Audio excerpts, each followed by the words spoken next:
अस्सलाम वालेकुम, welcome to Saar skills institute. आज हमने अमाइनो एसिड का टॉपिक स्टार्ट करना है।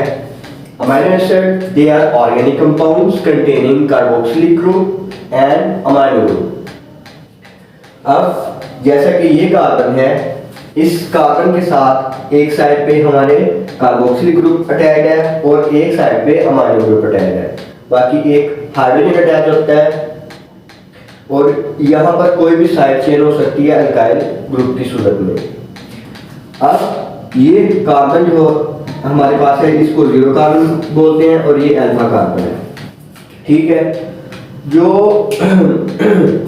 अमाइनो ग्रुप है वो इस कार्बन के मतलब के जरूरी नहीं है कि वो इसी कार्बन के ऊपर प्रेजेंट हो, वो इससे आगे भी और कार्बन के ऊपर प्रेजेंट हो सकता है, तो उसी की बेस के ऊपर उसे बीटा अमाइनो एसिड या गामा अमाइनो एसिड का नाम दे सकते हैं। लेकिन जो हमारे नेचुरल अमाइनो एसिड होते हैं उनमें केस ऐसा ही होता है कि अल्फा अमाइनो एसिड प्रेजेंट हो, मींस के अमाइनो ग्रुप और कार्बोक्सिलिक ग्रुप सेम कार्बन से अटैच हो, ठीक है। अब इस R की बात करते हैं, तो R जो है साइड चेन ये डिफरेंट हो सकती है।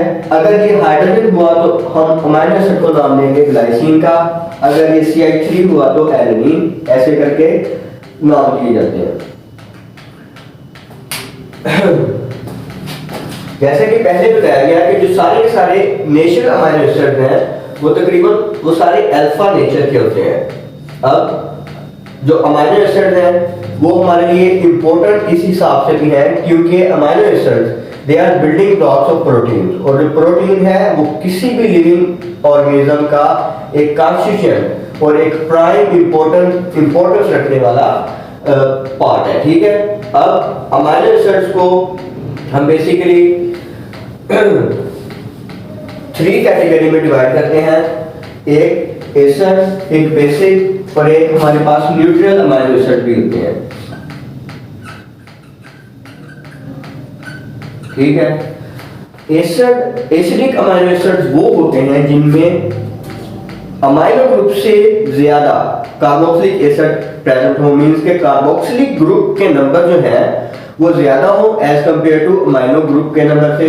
तो हम इनको सिंपली ऐसे भी बोल सकते हैं कि ऐसे अमाइनो एसिड्स जिनमें 2 कार्बोक्सिलिक ग्रुप प्रेजेंट हो, जैसे इसकी एग्जांपल में एस्पार्टिक एसिड और ग्लूटामिक एसिड आता है।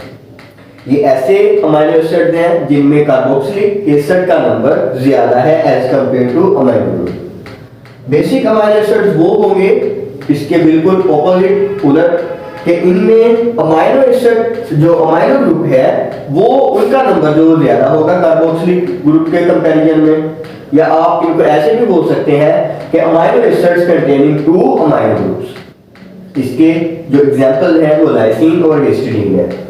न्यूट्रल अमाइनो एसिड्स ऐसे होते हैं जिनमें जितने कार्बोक्सिलिक ग्रुप प्रेजेंट हो उतने ही उनमें अमाइनो ग्रुप भी प्रेजेंट हो, और मोस्टली ये नंबर 1 होता है, मींस कि अगर एक carboxylic acid carboxylic group present है तो साथ में एक ही अमाइनो ग्रुप प्रेजेंट होगा। और इसकी जो हमारे पास जो एग्जांपल हैं वो है यही ग्लाइसिन और एलेनिन। होप सो आपने लेक्चर को एंजॉय किया होगा। Please subscribe the channel and share the video.